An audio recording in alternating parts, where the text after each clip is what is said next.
وعلیکم السلام ورحمۃ اللہ وبرکاتہ۔ اللہ رب العالمین خوش رکھے، خیر و عافیت میں رکھے اور مزید اجر حاصل کرنے اور ثواب پانے کا شوق عطا فرمائے۔ سوال یہ تھا کہ شوال کے روزے پیر، جمعرات 13، 14، 15 کو رکھے جائیں تو کیا دونوں کا اجر اور ثواب ملے گا؟ شوال کے روزے رکھنے کا، پیر اور جمعرات کے روزے رکھنے کا اور ایام بیض کے روزے رکھنے کا؟ یہ سوال شیخ محمد بن صالح العثیمین سے بھی پوچھا گیا تو انہوں نے کہا کہ نعم لا حرج من ذلک، ہاں بالکل دونوں اجر و ثواب ملے گا، اس میں کوئی حرج کی بات نہیں ہے۔ وَيُكْتَبُ لَكَ ثَوَابُ الصِّيَامِ 6 ایام، شوال کے 6 روزے کا بھی ثواب لکھا جائے گا اور صیام الاثنین والخمیس، پیر اور جمعرات کے روزے کا بھی ثواب لکھا جائے گا۔ شیخ محمد بن صالح العثیمین کہتے ہیں اذا اتفق ان يكون صيام هذه الايام 6 في يوم الاثنين او الخميس فانه يحصل على اجر الاثنين بنية اجر الايام 6۔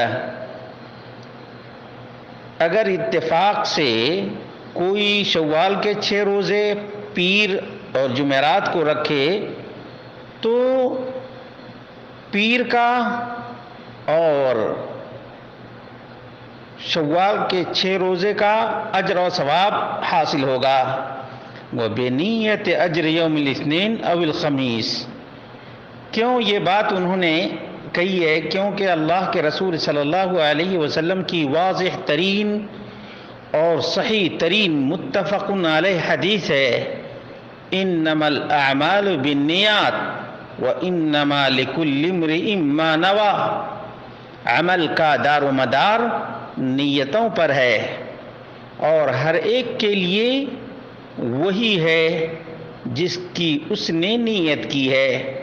صحیح بخاری حدیث نمبر 54 اور صحیح مسلم حدیث نمبر 1907۔ شیخ ابن عثیمین کی کتاب فتاوی اسلامیہ جلد نمبر 2 صفحہ نمبر 154 پر یہ بات ہے۔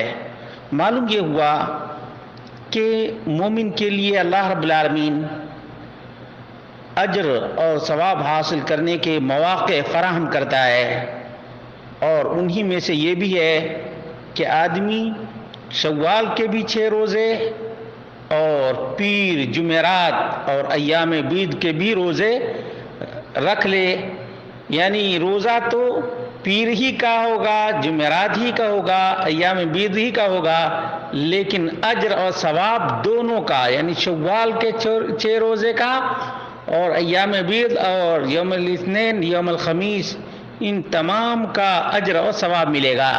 اللہ رب العالمین ہم سب کو اپنی نیتیں خالص کرنے کی توفیق عطا فرمائے اور خیر کے کاموں میں حصہ لینے کی توفیق عطا فرمائے، خیر کا جذبہ اپنے اندر پیدا کرنے کی توفیق عطا فرمائے۔ جب آدمی خیر کے بارے میں سوچتا رہتا ہے تو بہت سے فتنوں اور بہت سے شر اور برائیوں سے اپنے آپ کو، اپنے دل کو، اپنے خیالات کو بچا لیتا ہے۔ اللہ رب العالمین ہی اچھی سوچ اور اچھے کام کی توفیق دینے والا ہے۔